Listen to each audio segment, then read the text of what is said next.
శ్రీమద్ మహా జై జనసేన, జై పవన్ కళ్యాణ్, జై వారాహి, వందే మాత్రం వీక్షకులకందరికీ నమస్సుమాంజలు. ఇటీవల కాలంలో జరిగిన రాష్ట్రాల శాసనసభ ఎన్నికల ఫలితాలు ఒక అద్భుతమైన తీర్పునిచ్చే ప్రతి ఏ రాష్ట్రానికి ఆ రాష్ట్రం ప్రత్యేకత. సుదీర్ఘ కాలం పాటు కొనసాగిన మమతా బెనర్జీ పరిపాలన దండి కొట్టి భారతీయ జనతా పార్టీ అప్రతిహతంగా విజయం సాధించడం ఒక చరిత్ర. అలాగే 75 సంవత్సరాల క్రితం ఎక్కడైతే కేరళలో పుట్టిన మార్క్సిజం ఉద్యమం అదే కేరళలో భూస్థాపితం అయిపోయి అది అక్కడ యూడీఎఫ్ గవర్నమెంట్ ఏర్పడడం కాంగ్రెస్ సారథ్యంలో అదొక శుభ పరిణామం. అసోం బీజేపీ పంచిన మూడోసారి గెలవడం అదొక శుభ పరిణామం. ఇంకా చెప్పుకోదగ్గ విజయం ఏదంటే ఇక్కడ తమిళనాడు రాష్ట్రంలో 2 కూటములు డిఎంకే ఏఐడిఎంకే కూటముల్ని ఢీకొట్టి సూపర్ స్టార్ విజయ్ నాయకత్వంలో టీవీకే పార్టీ అప్రతిహతంగా 108 సీట్లు సాధించడం అదొక చరిత్ర. సినీ నటులు రాజకీయాల్లోకి వస్తే చుక్కలు చూపించడం ఈవేళ మొదలవలేదు. ఆనాడు ఎంజీఆర్ నుండి, ఎన్టీఆర్ నుండి, మెగాస్టార్ చిరంజీవి నుండి, తర్వాత పవన్ కళ్యాణ్ గారు, ఆ తర్వాత విజయ్ వరకు జరిగినవే. బైపాస్ సర్జరీకి బ్రిటన్ వెళ్ళిన ఎన్టీఆర్ పదవీచ్యుతుడిని చేసి 4 రోజుల పాటు ఇక్కడ కాంగ్రెస్ పార్టీ చేసినవన్నీ ఇప్పుడు మర్చిపోయి నీతి కబుర్లు చెప్తున్నారు. తర్వాత చిరంజీవి గారు రాజకీయాలకు వచ్చినప్పుడు ఇంటి సమస్యలు అవి తెచ్చి ఆయన మీద చేసిన దాష్టికం మర్చిపోలేంది. తర్వాత పవన్ కళ్యాణ్ గారు వచ్చినప్పుడు ఇదే వ్యక్తిగత ఆరోపణలు, ఆయన వ్యక్తిగత జీవితం మీద వేసిన రాళ్ళ దెబ్బలు తట్టుకొని ఆయన నిలబడ్డారు. ఇప్పుడు టీవీకి అధినేత విజయ్ వంతు వచ్చింది. విజయ్ రాజకీయాల్లోకి రాగానే ఎప్పుడు రాని సమస్యలన్నీ వచ్చేసి గొప్ప చిత్రం. ఆయన సినిమా ఆపేశారు. ఇంట్లో మరి అన్నేళ్ళు ఇబ్బంది లేని వారి శ్రీమతికి సడన్గా డైవోర్స్ పిటిషన్ వేసి రచ్చ చేయాలని చూశారు. ఏది ఏమైనా ఆయన ఈ విషయాలు వ్యక్తిగత విషయాల మీద సమాధానం చెప్పకుండా తన పని తను చేసుకుపోయారు. ఊహించిన విధంగా తమిళనాడు ప్రజలు ఏ రకంగా అవుతే ఉన్నారో 2 కూటముల పట్ల కూడా అసంతృప్తిగా ఉన్నారన్న విషయం ఇక్కడ ప్రాంతాలకు అతీతంగా ఒక 108 సీట్లు ఇవ్వడం జరిగింది. అయితే దీన్ని కంపేర్ చేస్తూ పవన్ కళ్యాణ్ గారిని కొంచెం ఇది చేయడం మాకు చిరాకు వచ్చింది. ఎందుకంటే రాష్ట్రాలలో వారీగా, ప్రాంతాల వారీగా ప్రజల అభిరుచులు ఉంటాయి. తమిళనాడులో సినిమాయే శిరోధారి అభిమానులకి, అంతకు మించి మరొకటి లేదు.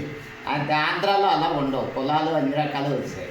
ఏది ఏమైనా 108 సీట్ల దగ్గర ఆగిపోయిన విజయ్ మీద నిజంగా తట్టుకున్నారు. కానీ 4 రోజులు 5 రోజులు నిద్రలేని రాత్రులు గడిపుంటారు. వెంటనే డిఎంకే కూటమి తరఫున పోటీ చేసిన కాంగ్రెస్ పార్టీ వాళ్ళు విడిగా పోటీ చేస్తూ 1 సీటు గెలవలేని వాళ్ళు విజయ్ అడగగానే ఇటువైపు వచ్చేసి 108 సీట్లు ఉన్న విజయ్ని 5 సీట్లతో ఉన్న కాంగ్రెస్ పరిపాలించడం మొదలెట్టిన ఆ రోజు నుండి ఈ రోజు వరకు కూడా ఇక్కడ విజయ్కి ప్రజాభిమానం ఉన్న రాజకీయపరమైన అవగాహన లేక ఆయన కానీ వారి టీంకి కానీ అసలు గెలిచే సింగిల్ లార్జెస్ట్ పార్టీగా అవతరించిన వ్యక్తి శాసనసభ పక్ష నేతగా ఎన్నుకునే వరకే సరే. గవర్నర్ని కలవాల్సిన అవసరం ఆయనకి లేదు. గవర్నరే కబురు పెట్టాలి. అదొక పొరపాటు. నెక్స్ట్ వెళ్ళేటప్పుడు కాంగ్రెస్ శాసనసభ పక్షం లిస్టు కూడా తీసుకెళ్ళి వాళ్ళ లేఖ కూడా తీసుకెళ్ళి అదొక పొరపాటు. ఈ 2 లేఖలు ఉంటే ఇంకా మెజార్టీకి ఇంకా 185, 113 ఉంటే ఇంకో 6 కావాలి, 5, 6 కావాలని గవర్నర్ అడగడం అది వాస్తవం. దీంతో వీళ్ళందరూ ఇంకా గవర్నరు బీజేపీ వెనకాతలు ఉంది ఆడేశారు. బీజేపీకి ఏమవసరం అయ్యా, 1 సీటు ఉంది వాళ్ళకి. తమిళనాడు వాళ్ళ ప్రియారిటీలో ఇంకా లేదు, వస్తుంది. ఈవేళ ఈ రాష్ట్రం అయింది. పశ్చిమ Bengal, next Karnataka, next Telangana, next Kerala, next ఖచ్చితంగా తమిళనాడు మీద కూడా దృష్టి సారిస్తారే సమయం ఉంది. ఏది ఏమైనా ఇక్కడ జరిగిన పొరపాటుకి విజయ్ చేసింది ఇక్కడ తమిళనాడు రాజకీయాల్లో ఈవేళ పోటీ చేసిన వాళ్ళు ఎవరు టీవీకే కానీ, ఏఐడిఎంకే కూటమి కానీ, డిఎంకే కూటమి కానీ ఎవరు పద్ధతులు కాదు. ఒక పార్టీ అలియన్స్లో ఉన్న కాంగ్రెస్ పార్టీ బయటకు వచ్చేసి ఆ పార్టీని ధిక్కరించి విజయ్ వైపు చేరిపోయింది. అలాగే డిఎంకే ఏఐడిఎంకే కూడా కలిసి ప్రయత్నాలు జరిగాయి. అలాగే ఇంకా ఎన్నో జరిగాయి. ఇక్కడ విజయ్ ఈ రోజుని 2 సీట్లున్న పార్టీలు పొద్దున మద్దతు ఇస్తూ ఉంటారు, మధ్యాహ్నం ఇవ్వమంటారు, రాత్రికి ఇస్తూ ఉంటారు. ఇది నెపం గవర్నర్ మీద తోసి గవర్నర్ని తిట్టి బీజేపీని తిడదాం అనుకునే వాళ్ళు ఈవేళ చూసాం. 2 సీట్లున్న IUML లేకపోతే VKC ఇంకో పార్టీ వాళ్ళ డిమాండ్ ఏంటంటే విజయ్ గెలిచిన 2 సీట్లు గెలిస్తే ఓ సీటు వాళ్ళకు వదిలేయట, డిప్యూటీ సీఎం అట.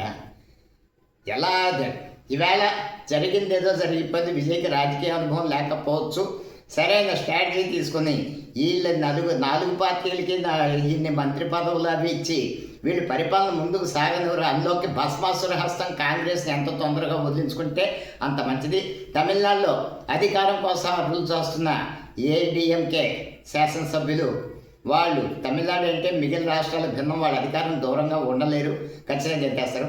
ఓ 25-30 మంది ఎంతమంది వస్తే వాళ్ళని చీల్చేసి కలిపేసుకుని, ఎందుకంటే ఇప్పుడు మళ్ళీ వచ్చిన ప్రభుత్వం నిలబడాలి, కొంతకాలం పాటు పరిపాలన సక్రమంగా జరగాలి. ఈ ప్రభుత్వాన్ని పడగొడదాం ఎలా ఉందంటే పైకి ఒక మాట లోపలికి ఒకటి DMKతో సైతం అందరూ చేసేది.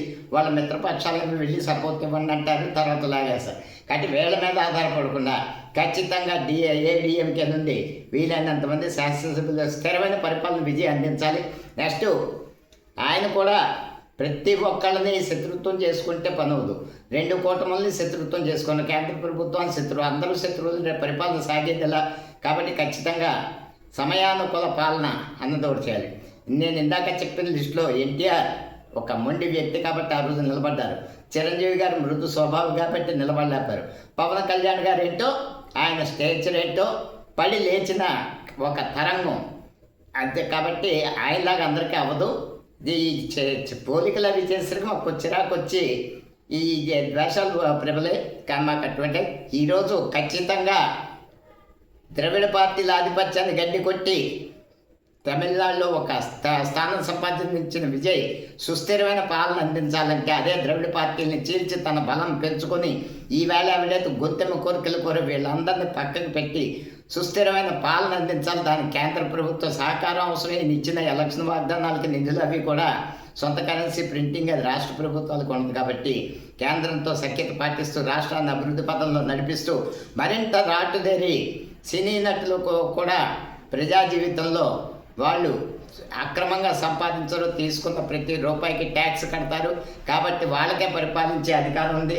ఎవరో కాంట్రాక్టర్లు, వ్యాపారస్తులు వాళ్ళందరికన్నా సినిమా వాళ్ళు నా 15 ఏళ్ళు ఇంకా ఆయన సినిమాలు చేసి కోట్ల రూపాయలు సంపాదించవచ్చు, వయసు ఉంది. కానీ వదులుకొని రాజకీయాల్లోకి వచ్చారంటే ఆయన ముద్ర చూపించాలి, మంచి టీంని ఏర్పాటు చేసుకోవాలి, మంచి పరిపాలన అందించాలి. ముందు ఈ రోజు ఎవరైతే 4 రోజులు నిద్రలేని రాత్రులు చూపించారో వీళ్ళందరినీ వదిలించుకుని ఓ బలమైన సంఖ్యాబలాన్ని పొరుగు పార్టీ నుండి తీసుకొచ్చారు. రేపు అనైతికమేం కాదు, తమిళనాడు మొత్తం అనైతికం జరిగింది వేళ. కాబట్టి విజయ్ గారు ఖచ్చితమైన సుస్థిరమైన పాలన అందించి తమిళనాడుని అగ్రగామిగా తీర్చిదిద్దాలని కోరుకుంటూ వందే మాత్రం, జై హింద్.